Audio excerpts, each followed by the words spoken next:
quartel-general durante 4 anos enquanto ele foi presidente. Charles Taze Russell foi responsável pelas falsas profecias de 1872 e 1914. E o juiz Rutherford foi responsável pela profecia de 1925 e também pela da Segunda Guerra Mundial.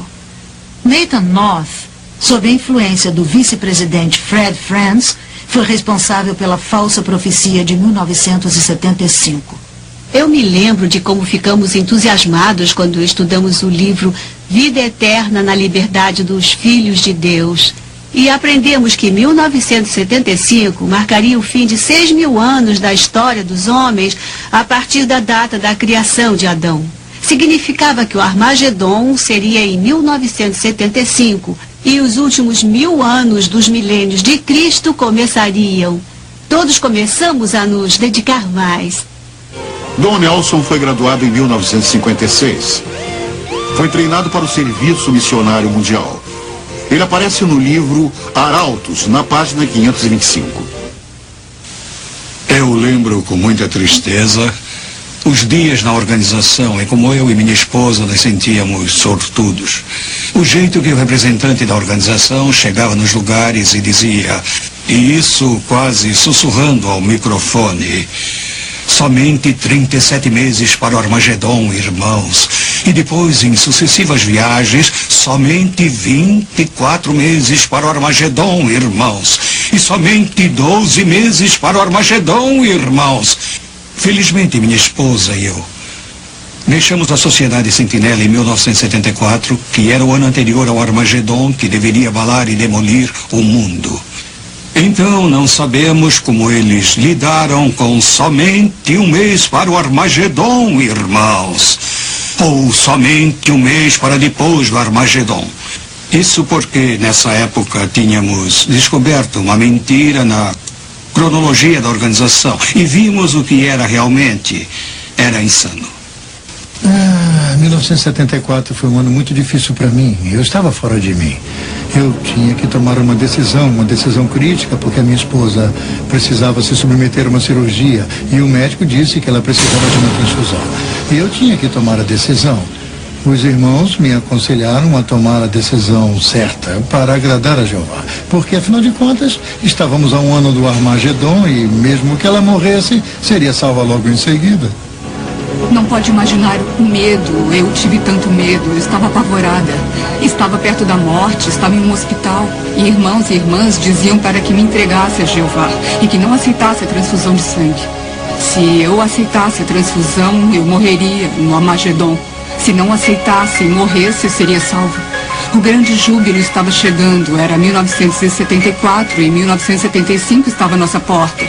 E se me mantivesse fiel a Jeová, eu seria salva. Esse foi o conforto que me deram. Há alguns anos antes de 1975, os mais velhos me convenceram a vender minha coleção de selos que estava em minha família há 3 gerações. E eu calculo que deveria valer hoje mais de $1 milhão. Quando a data 1975 falhou, percebi que estavam errados e logo deixei a organização. Eu me lembro de como ficávamos presos a nossos assentos no fim da década de 60. Enquanto a sociedade atraía um casal após o outro em sua filosofia, e as pessoas vendiam suas casas e bens e iam passar todo o tempo no ministério nos poucos meses que restavam antes do Armagedon. Alguns se livraram de suas casas, alguns esvaziaram suas contas no banco. Minha família e eu vendemos nossa casa e nos mudamos para onde a organização indicou. Assim poderíamos ouvir a mensagem da sociedade antes de 1975. Em 1973 eu fundei uma companhia chamada Dreamline, na qual cheguei a empregar 1.500 testemunhas de Jeová em 100 pequenas distribuidoras. Muitas delas me procuravam, queriam me convencer a passar o negócio adiante e que me juntasse a eles. Afinal, 75 estava chegando. E 75 chegou mais perto e alguns me criticavam e chegavam mesmo a me chamar de Segundo Pedro. Eu dizia que quando a Sociedade Sentinela parar de crescer, eu paro de crescer. E claro, aqui estamos muitos anos depois. Eu me lembro da agitação que tomou conta de nós, testemunhas de Jeová, na Assembleia, quando anunciaram que os estudos da Bíblia não deveriam durar mais de 6 meses, já que 1975 se aproximava rapidamente. Um irmão conduziu 16 estudos da Bíblia, mas ao final de 6 meses não tinha concluído nenhum. A liderança da organização disse para que não nos perturbássemos se nossos estudos da Bíblia falhassem. Disseram, essas pessoas tiveram sua chance e não merecem viver na nova ordem de Jeová, se não conseguiram decidir em 6 meses se querem ser testemunhas de Jeová. Mandavam-nos sair e procurar por outros, rapidamente. 1975 veio e se foi sem o Armagedon e sem o tão falado final do milênio do reino de Cristo. Todos seriam destruídos, a não ser que fossem testemunhas de Jeová. Como a sociedade sentinela lidou com esse embaraço?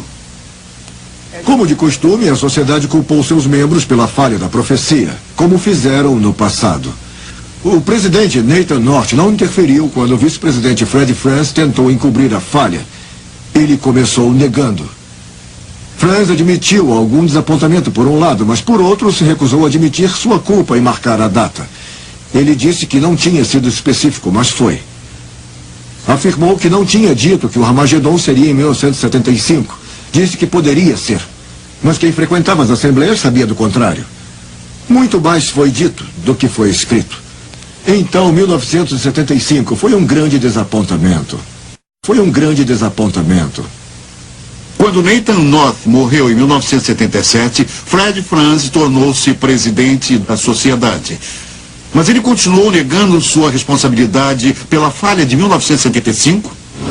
Fred Franz continuou negando sua responsabilidade por 1975.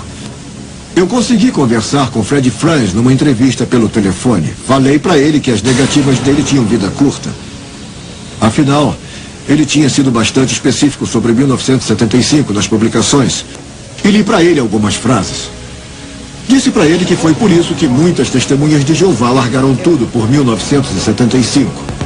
Foi Franz que os forçou a acreditar que em 75 tudo acabaria.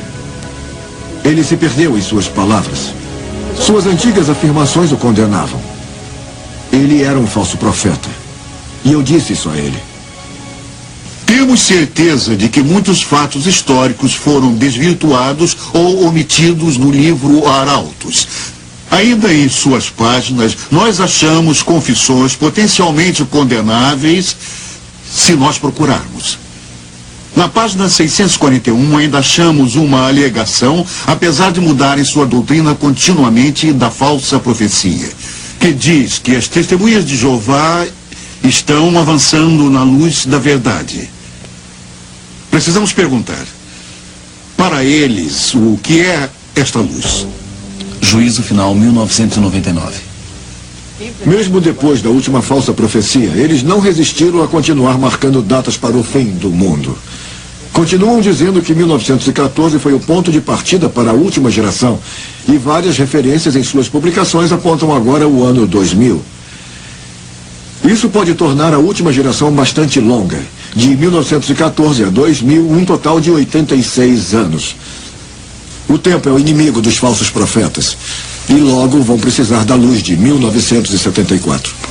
Eu tenho acompanhado a história da Sociedade Sentinela por toda a minha vida, tanto dentro quanto fora da organização. E acho que Isaías 8:20 aplica-se a ela. Se eles não falarem desta maneira, jamais verão a luz. O livro Arautos fala muito das lideranças humanas sobre as testemunhas de Jeová e de como esse método de autoridade tem continuidade depois da morte de cada presidente. Mas fazem falsas declarações sobre como as testemunhas de Jeová encaram esses líderes. A adoração da criatura, Romanos 1, versículo 25. A Sociedade Sentinela acusou a People's Property Association por estabelecer sectarismo em torno do fundador Charles Russell. As modernas testemunhas de Jeová talvez se surpreendam em saber que People's Property Association foi o primeiro nome da Sociedade Sentinela no Brooklyn, Nova York. Foram eles que publicaram que Charles Russell era a criatura que Deus escolheu sobre todas as outras. Os primeiros seguidores de Russell deram a ele o status e a honra de criatura de adoração. As modernas testemunhas de Jeová devem checar por si mesmas e não engolir cegamente tudo que consta da literatura da Sentinela. São muitas enganações deliberadas. Normalmente, há muito dinheiro por trás dos cultos. Será que isso existe na sociedade Sentinela? Muito dinheiro. Só precisamos olhar para as propriedades compradas pela Sociedade Sentinela no Brooklyn, Nova York e regiões vizinhas. São algumas das regiões mais valorizadas do mundo. E eles tiveram dinheiro para comprá-las. Aqueles que trabalharam no quartel-general da Sociedade deram até a alma. Acreditávamos que estávamos servindo a Deus. Éramos escravos voluntários da Sociedade Sentinela e ajudamos a construir uma rica companhia de publicações. O dinheiro vinha das congregações e dos trabalhadores. Antes da introdução do imposto sobre serviços no Canadá, as testemunhas de Jeová compravam seus livros nos salões locais e vendiam de porta em porta. Então guardavam o dinheiro. Esse grande volume de vendas custaria à sociedade milhões de dólares em impostos. Em troca, as testemunhas recebiam a luz até que o imposto foi criado. Então, continuaram pagando pelos livros nos salões, mas agora é chamado de contribuição. Agora, desavergonhadamente, solicitam dinheiro de porta em porta onde colocam seus livros, mas as pessoas não guardam mais o dinheiro. Precisam entregar à sociedade também. Como a Sociedade Sentinela é inteligente, recebe agora 2 vezes pelos mesmos livros e está enriquecendo cada vez mais. A Sociedade Sentinela também foi atrás de contribuições em todos os Estados Unidos e outros países para recolher mais dinheiro livre de impostos. Chegaram ao ponto de registrar um documento apoiando Jimmy Swaggart, quando este se envolveu em um grande escândalo que também envolvia contribuições. Tudo sem impostos. Interessante é que apoiaram quem chamavam de diabo. E que tenham feito isso só por causa dos impostos. O método atual de contribuição é uma afronta à sociedade. Frequentemente, a organização não se contenta apenas com as doações recebidas. Eu me envolvi em muitos casos em que a sociedade mostra sua face inescrupulosa. Pedem dinheiro aos velhos e aos doentes e àqueles que se deixam convencer facilmente e que acreditam que dando seu dinheiro para a Sociedade Sentinela estarão se ajudando a obter a vida eterna. Isso, na minha opinião, é um terrível abuso em nome da religião. E conhecereis a verdade vos libertará. João 8:32. Eu não tinha razões para duvidar de meus amados pais que me criaram dentro da sociedade. Apesar de ser uma boa estudante, larguei o colégio e fui para o quartel-general da Sentinela. Lá conheci Bill. Nós dividimos muitas perguntas e preocupações sobre a organização durante nosso namoro. Questionávamos principalmente o assunto do sangue. Acabamos deixando o quartel-general para nos casarmos e nos mudamos para a fazenda do meu pai. Éramos muito felizes até que alguém contou sobre nossas dúvidas em relação às transfusões. Fomos postos de lado pelos nossos amigos, fomos abandonados por nossas famílias, fomos deserdados e, sem treinamento profissional, tivemos que começar tudo de novo. Pesquisamos sobre a organização e provamos que eram falsos profetas e pregavam uma doutrina errada. Vimos que colocamos a organização no lugar em que Cristo devia estar. Aceitamos o Senhor Jesus Cristo, não qualquer organização, e temos estado muito felizes desde então. Deus está agora na casa do Senhor e eu continuo ministrando a sua santa palavra.